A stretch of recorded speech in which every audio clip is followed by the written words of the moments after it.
사람의 오복 중 하나라는 치아. 그러나 그 치아를 평생 지키는 것이 참 힘듭니다. 그런 치아의 역할을 대신해 주는 것이 바로 임플란트인데요. 오늘은 임플란트에 대해서 자세하게 알아보겠습니다. 먼저 랭킹 확인하시죠. 줄을 서지요. 감초연기의 달인 배우 이면식 씨. 드라마에서 즐겁고 유쾌함을 선사하는 이면식 씨의 호탕한 웃음 기억하시죠? 그런데 그 웃음에 보이는 치아가 바로 임플란트라고 하는군요. 한 예능 프로그램에서 뜨거운 호떡을 보며 뜨거운 것을 먹으려면 앞니를 임플란트로 바꾸라며 임플란트 시술 사실을 고백했는데요. 이제 치아 고민은 사라지신 건가요? 임플란트한 치아로 건강한 웃음 자주 보여주시기 바랍니다. 치아 보여주시오. 현진양거 진양거 무대 위를 펄펄 나는 현진영 씨의 모습이 눈에 선한데요. 역시 세월은 못 피하시는군요. 현진영 씨가 자신의 별명이 현플란트라는 고백을 하고야 말았습니다. 무려 12개의 치아 임플란트를 했다는데요. 와, 이 정도면 임플란트 아니 현플란트 인정합니다. 자, 무대 위 멋진 모습을 기억하는 팬들에게는 영원한 오빠인 현진영 씨. 노래하는 모습도 더 자주 보고 싶어요. 오늘 저희에게 임플란트에 대해서 아주 친절하게 알려주실 분, 구강학 안면외과 전문의 이상훈 선생님 나오셨습니다. 어서 오십시오. 반갑습니다. 안녕하세요. 네, 이게 치아에서도 여러 분야들이 있나 봐요. 네, 치과에 11개 전문 분야가 있습니다. 아, 11개나 돼요? 네, 맞습니다. 그러니까 우리는 그냥 치과, 그러면 전체적인 걸 다 보는 줄 알았더니 그중에서 전체적인 이제 분야가 11개로 또 소분되는군요. 네, 맞습니다. 예. 우리가 이제 임플란트라는 말은 참 자주 씁니다.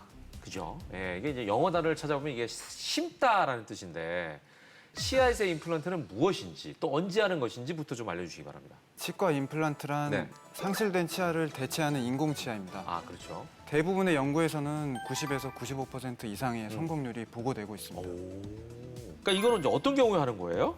잇몸병이나 네네네. 충치에 의해서 네. 상실되었을 경우, 네. 또 사고에 의해서 턱뼈나 치아를 다쳤을 경우에 음. 보통 고려하게 됩니다.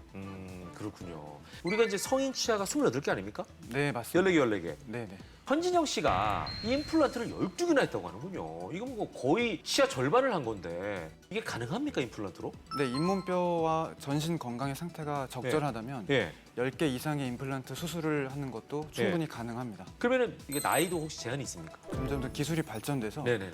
나이 제한은 거의 없습니다. 80세 이상의 고령 환자분들도 높은 성공률을 네. 확보할 수 있습니다. 아까 12개를 현진영 씨는 하셨잖아요. 네네. 혹시 28개 일을 다 할 수도 있습니까?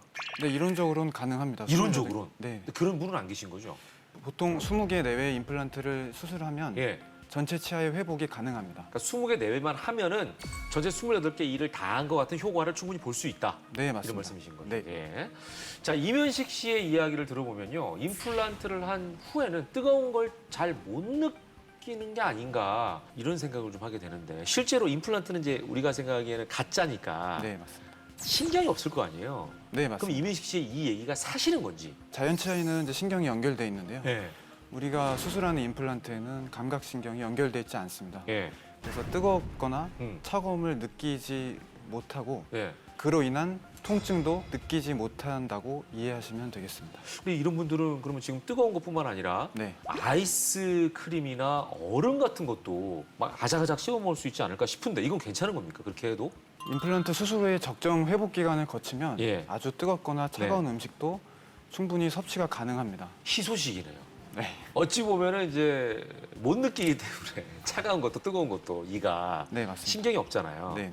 그걸 좀 희망적으로 긍정적인 마인드로 생각하면 어떨까 이런 생각도 듭니다. 자, 임플란트 이것도 이제 나이가 들면 하는 게 아닌가 이런 생각을 했는데 딱히 그렇진 않더라고요. 자, 랭킹을 통해서 확인해 보시기 바랍니다.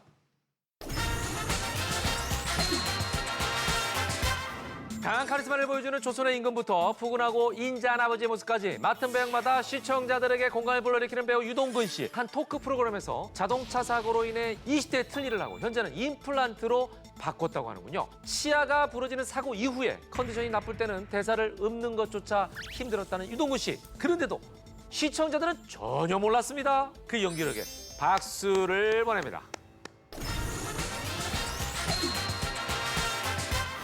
아이돌 그룹 위너의 멤버 진우, 순둥. 순둥한 이미지로 많은 사랑을 받은 진우 씨는 과거 한 예능 프로그램에서 느닷없이 임플란트를 고백했습니다.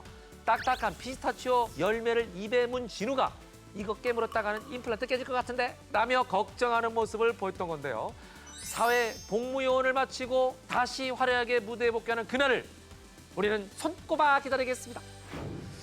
자, 유동근 씨의 경우 20대에 틀니를 했다는 게 참 놀랍습니다. 보통 이제 치아가 손상되면 틀니 혹은 임플란트를 고민하는데 틀니와 임플란트의 차이점 뭐 대충 느낌은 있는데 네. 정확하게 좀 짚어주시죠. 틀니에 비해 임플란트는 예. 몇 가지 이점이 있습니다. 예. 틀니는 무언가 들어있는 이물감이 있다면 예. 임플란트는 이물감을 최소화할 수 있겠습니다.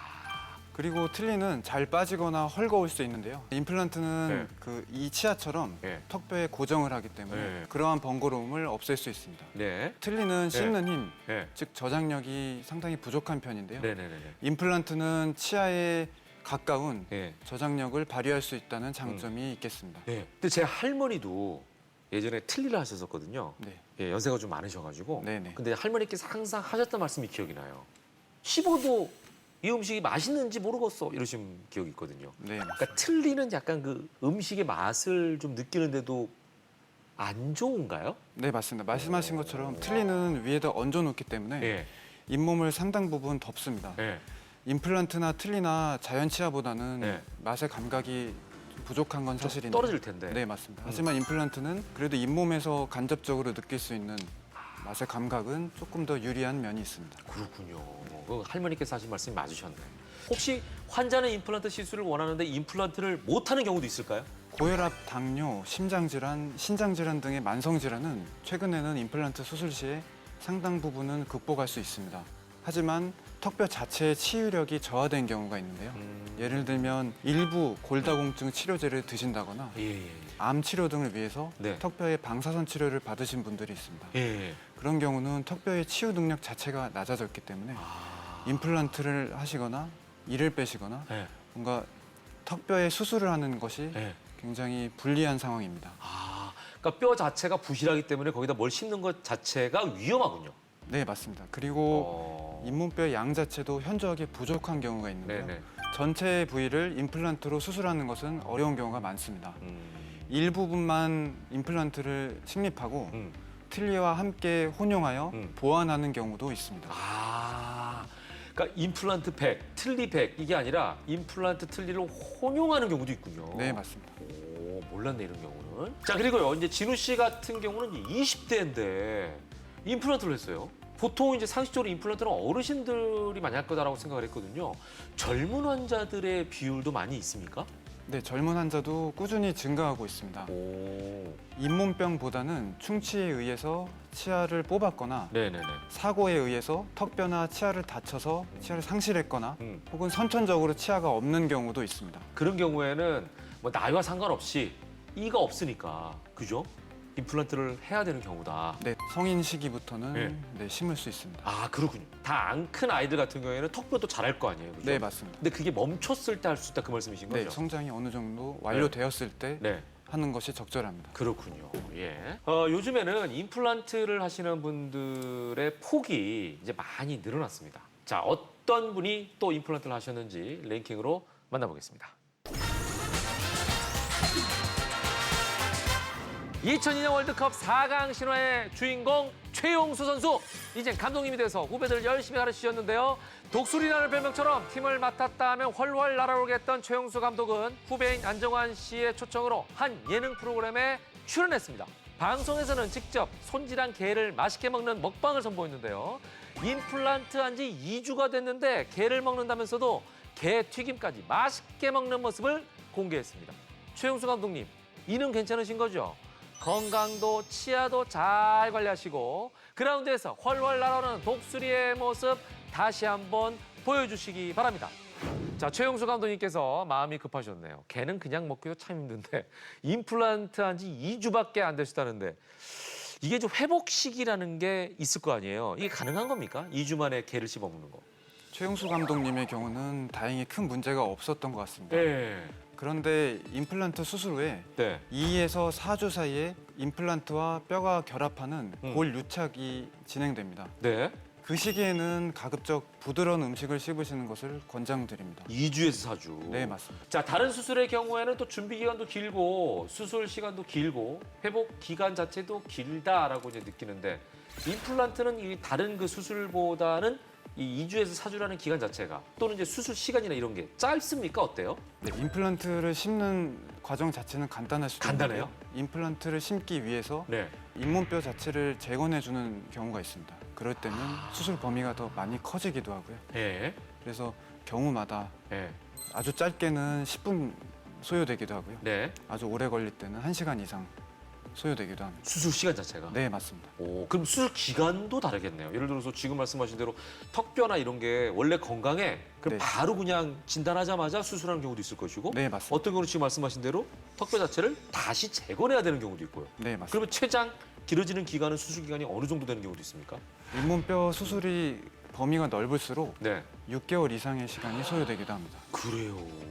혹시 임플란트를 하고 나서 피해야 하는 음식들이 있습니까? 아니면은 원래 내가 자연 치아일 때 먹던 음식을 일정 기간 회복이 되고 나면 그대로 먹을 수 있는 겁니까?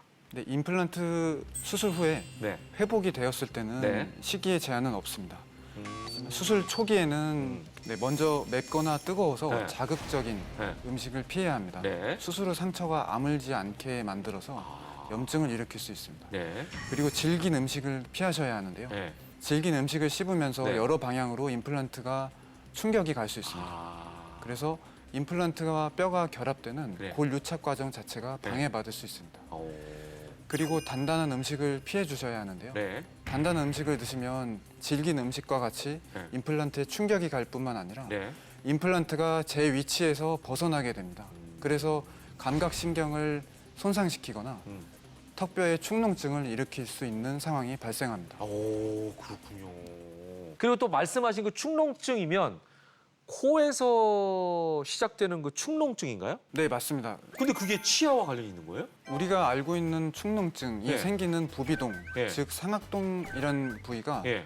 위턱의 임플란트와 밀접한 관련이 있습니다. 이 부위가 수술 부위에 포함되었을 때는 네. 직접 상악동으로 접근해서 수술하는 경우가 많기 때문에 네, 네. 축농증을 예방하기 위해서 네. 주의가 필요합니다. 자, 그래서 우리가 축농증 그러면 단순히 코라고 생각하지만 이게 턱 위쪽 부분하고 연결이 돼 있기 때문에 그 부분도 신경을 굉장히 많이 써야 된다 이제 이 말씀이신 거고요. 근데 이제 말씀하신 것 중에 차가운 음식은 없었어요? 차가운 음식은 괜찮아요? 초기에도? 네, 차가운 음식은 오히려 수술 아주 초반에 네. 붓기를 줄여줄 수도 있는 간접적인 아, 오히려. 효과가 있습니다. 그러니까 차가운 음식, 시원한 음식은 좀 먹어도 괜찮다는 네, 말씀이시죠? 맞습니다. 혹시 이제 임플란트 하고 나서도 계속 관리를 받아야겠죠? 내 이가 아니니까 오히려 더 튼튼할 거야 하고 안 가는 경우 있거든요. 상당히 많습니다. 아, 그래요? 네, 네, 치과 자체가 좀 무섭다고 생각하는 분들이 있으니까. 네, 무서워서 치료가 끝났다고 네. 생각되시면 이제 네. 다시 또 찾지 않으려고 하시는데요. 네네. 특히 임플란트 보철물을 연결하는 음. 미세 나사가 조임이 풀리는 경우가 있습니다. 네네. 그래서 보철물이 움직일 경우에는 예. 즉각적인 대처가 필요합니다. 그리고 임플란트 수명에 네. 직접적인 영향을 줄 수 있는 임플란트 주변의 잇몸병도 네. 우리가 관심을 가져야 합니다. 어. 임플란트 주위염은 치아와 달리 오래 진행되어도 흔들림이 없습니다. 그래서 환자분께서 오랫동안 모르고 지내시다가 모르고. 찾아오시는 경우가 많기 때문에 예, 예. 반드시 정기적인 검진과 예. 또 예방할 수 있는 위생 관리가 네. 필수적으로 따라주어야 합니다. 그러네요. 자, 가장 좋은 방법은요. 치아가 상하지 않도록 정기적으로 검진을 받는 것일 거고요. 임플란트도 하고 나서는 자연 치아보다도 어쩌면 더 꾸준한 관리가 필요하지 않을까라는 생각이 드는군요. 이런 부분들 잊지 마시기 바랍니다.